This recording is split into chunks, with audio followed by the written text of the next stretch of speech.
Hi everyone. Sometimes the truth is so clear and plain to see, yet people still want to deny it. The truth that Islam has problems in it, big problems. And these problems indicate that it's from a man, that it's not from God. I have an example of a Muslim woman that's flippantly saying, oh, look at this post. What's this guy talking about? What's he talking about, right? Yet the problems are as clear as daylight. Problems regarding how Islam, and in particular, Islam's founder Muhammad saw women. This is an inexcusable issue, an issue that, if you actually think about it, makes no sense. It's a silver bullet against Islam, to be honest, if one has foresight and insight and is willing to face the truth. This one thing in the Quran is bad enough that you can clearly understand this is not from God. When people read this verse, they wonder, why does it say this? But we have Hadith that can give us an idea of what the man that came up with this verse was thinking, what Muhammad was thinking. And I'm going to show you this verse. It's all about a man and a woman and how they are treated differently when it comes to the business transactions and being a witness. Let's get into it.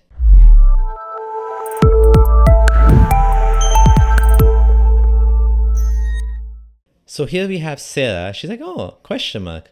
What's going on here? David Lewis, whoever this is, Islam is right about women, says it's right about everything. That's why we follow it. Ooh, touche. That was a good comeback. But anyways, and this person said, gonna need you to read verse 2-82, right? And then she put a screenshot of 2-82. And she's like, question mark. What's going on here? She's like, what is this, right? So then I explained, Allah thinks women are bad at remembering. And if there are not two men available, then a man and two women from those whom you accept as witnesses, so that if one of the women is, then the other can remind her. Interesting. A man and two women, or two men. Two men, because men are good at remembering and they wouldn't make mistakes. Well, if they do this too. But with women, you need three. Two men? Or and some people even say four women, right? Because each one did. Okay, where the heck this come from? So first of all, before we get into the actual problems with this is a hilarious encounter. Now, this is the second video I'm making about this girl and the post she made. This one, I engaged with her and it ended up with her blocking me. I knew, I've dealt with people like this. I've dealt with so many people like this that I knew for a fact if I engage with her, she's going to block me. These are the type of people that these Muslims, that they think that you don't know anything about Islam when you talk online, and they're so confident, overconfident. But when someone, their own size shows up, someone that actually knows something about Islam, they run. Why do they run? Because they don't have responses to people like me. Ali Dawa did the same thing years ago when I first started talking about Islam. He's like, you're a fake ex-Muslim. And then when he figured out who I was, at that time I wasn't that well known, he blocked me. After saying he was going to debate me and blah blah blah, send me to the UK, and then he blocked me as a hilarious guy. So let's see what the response was. Sarah's like, two men are also required for this genius. Propaganda is so bad, it's actually laziness at this point, right? The funny thing is, she doesn't know what she's talking to. So anyways, I responded to her. I said, okay, but how many women if no men are available? Please enlighten me. Because she clearly, either she's dishonest in what she's saying two men are also required. But it's not just two men, it's a man and two women, or two men. So there's some real slimy dishonesty happening here, or she's just dumb. That's the two options. She's just dumb that she doesn't understand what I'm saying. Okay, so then I'm trying to explain to her. I quoted a classical Islamic text, which we're going to go through, right? And again, never mind the actual point. Just look at how she responded.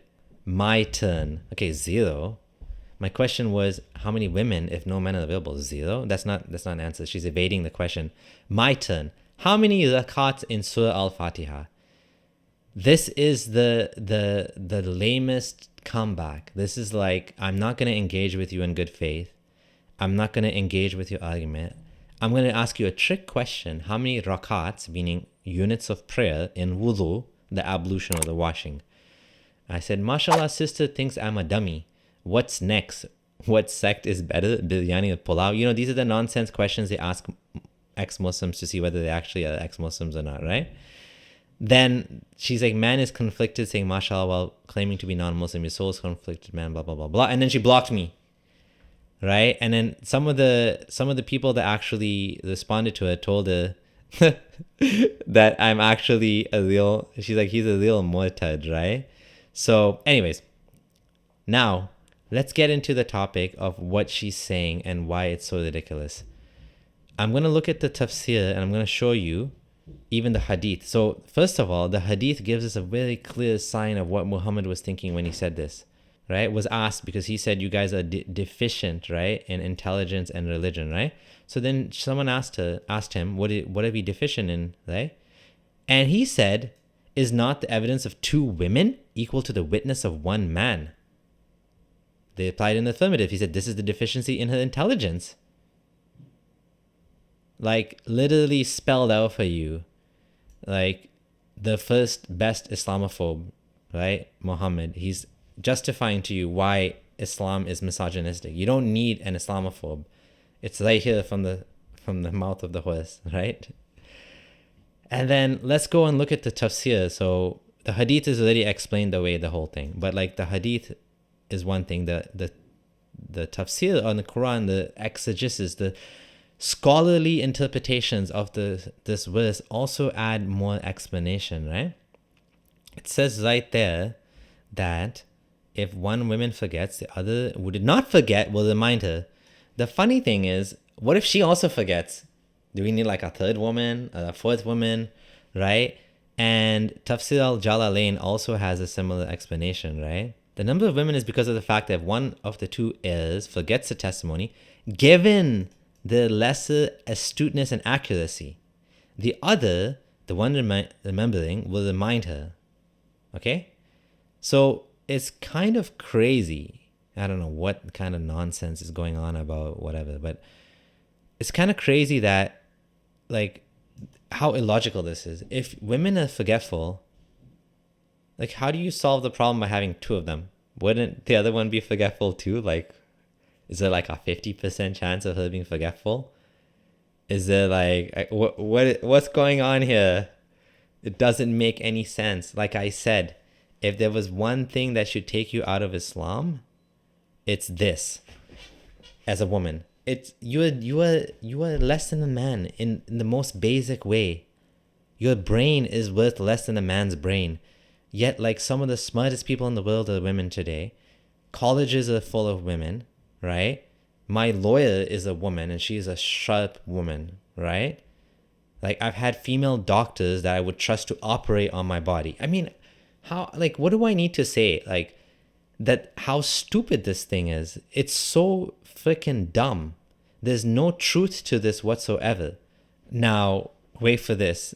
I looked this up on ChatGPT, and look what it said. Men and women may excel in different types of memory tasks. For instance, women often perform better in verbal memory and remembering faces, while men may do better in tasks related to spatial memory. This is crazy. IQ scores. Studies show no significant overall differences in IQ scores between men and women. Women often excel in verbal and emotional intelligence, right?